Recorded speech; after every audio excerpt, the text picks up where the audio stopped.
first learned about law. So anyway, so you're already involved in China, and then the Sichuan earthquake happens, and there's other stuff. So then, go ahead with the story of how you got involved. That is part of the reason that I wanted to go to Sichuan and be there for a little while, just to see what had happened in the aftermath, what was happening now, 6 months, 8 months later. Right. And it was interesting to find out that there was, well, not interesting, I guess it would be obvious with that kind of a huge tragedy. Yeah. I mean, it's just, there's so many needs there still to this day. And I got to see that because I got to go up and perform at the relocation schools for a bunch of the kids in Wenchuan and outside in the other relocation schools that weren't in Wenchuan, which is where the heart of the earthquake was. Mm-hmm.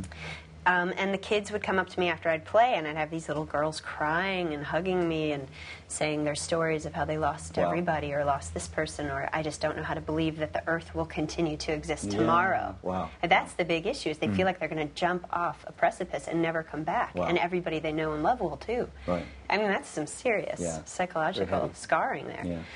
So they said the music made their hearts light, and that just made me really happy. Mm-hmm. So I thought to myself, well, how cool would it be to make a record with these kids? Let's make a record, you know? So I went back to the States, and I talked to this guy, Dave Liang, from the Shanghai Restoration Project, who actually lives in Chinatown in New York City. Mm-hmm. And we both fronted the money and came over and made a record with a bunch of kids in one specific relocation school. It was, at the time, it was in Omeishan, which is in southwest Sichuan. Now the kids are back home in Wenchuan. And actually, just the other day, I got to play the music with the kids and for the kids in Chengdu.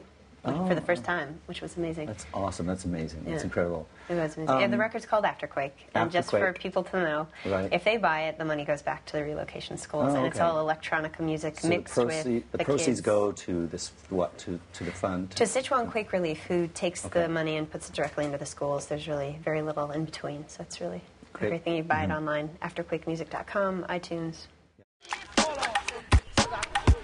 So on Friday, March 13th, we headed from Chengdu up to Omeishan with our little crew in a van full of medicine and dictionaries. After their school fell down and they were relocated here, a lot of these kids have barely seen their families in over 6 months. American folk music before.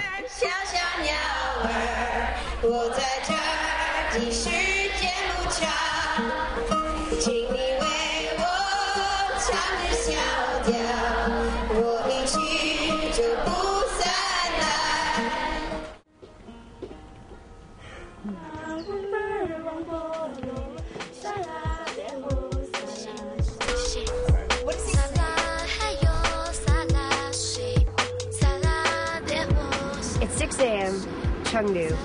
We're headed to Wenchuan today to try and sit down with some of the parents. We realized that we really needed to understand the kids' situation more, particularly by going and meeting with their parents and understanding where they come from. Okay, so you've got this project, After Quake. This was with the kids, right? But is there a way, can you perform one of those songs live? Yeah, I'd love to bring Kai Welch out, and we'll perform one of the songs together. And this song in particular is called Sala. Sala, meaning? Well, I don't know exactly. I think they're kind of nonsense words. But part of the point of the whole project was to represent that this earthquake not only affected millions of Han people, but also a lot of the minorities in Sichuan were heavily affected by this as well, ethnic minorities, including the Tibetan, the Yi, Tujia, and especially the Qiang people. It could be upwards of 30% that were simply crushed in the earthquake. Incredible. And they've been having a hard time holding on to their traditions as it is. So it felt important to include that in the record. And this one little girl, so cute, such a beautiful voice, sings this on the record, and we turn it into sort of a faux classical kind of electronica background with her singing it's a huozhuang, which is a fire song. So they sing this when they are around the fire. And if you can imagine in the States, probably some kind of Native American tradition would be similar to this. Yeah. And so it's a call, Sala heyo, Sala shi, Sala deho, Sala shi, Sala wambar, wambo loa, Sala deho, Sala shi. Take it away. Okay, so before we start this next song, I want to introduce you to the guy who's come over to Beijing with me this time. We're working on a collaboration and new songs. We're even doing a little writing retreat in Beijing. Hi. He's an amazing artist, originally from Oregon, the wilds of Oregon, very different from Beijing, China. Correct.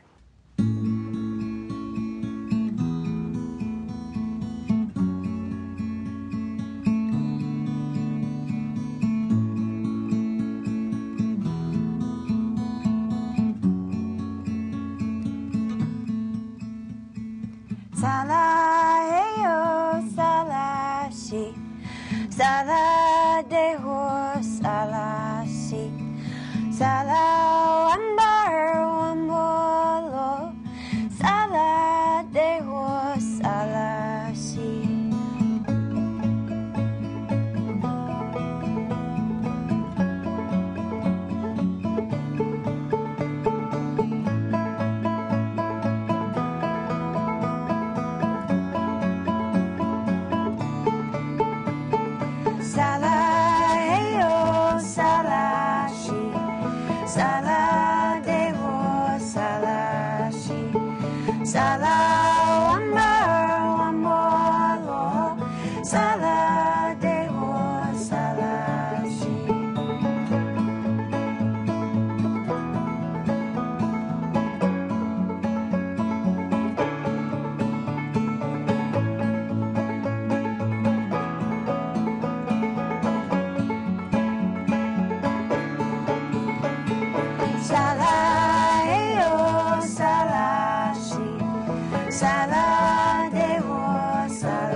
Okay, very nice, very interesting. Yeah.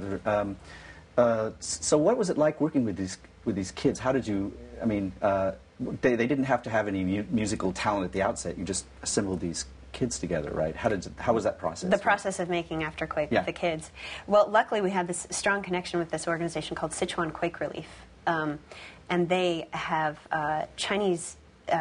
Sichuan University and other university volunteers who are young Chinese people who want to help. And they had a few of them coordinate for us and take us out to Omeishan School, communicate directly with the principal, the vice principal, and had one of the teachers choose, we said 8 or 9 kids that we could sort of try out to see what kind of songs they would bring and what they wanted to sing and what their voices were like. And of those, we chose 7. And they all chose traditional songs. And they were great singers and great kids, really awesome. And we spent about 5 days there with them. It must have been a fantastic experience for them as well as you. I mean, life-changing for both of you in a way. I would say so, although I would say that I didn't really know what it meant to them until I saw them again just a few days ago, which now is 7 months later since the process of making the record. And they all just said that they all felt like this gave them a lot of confidence and belief in themselves and something to be happy about and rejoice in. Yeah. It was a really beautiful thing to hear that it meant that to them, because it meant that to me. Yeah. Although I hadn't suffered the same thing, just that general feeling of the human spirit lifting. Yeah, wonderful. You know, music has this power. I mean, I just believe so strongly in the power of music to do this. But we forget that. I mean, in this day and age, music gets so commercialized and sort of take it for granted that you know it's out there. But I mean, it's amazing to do this in this cross-cultural setting. But that's all.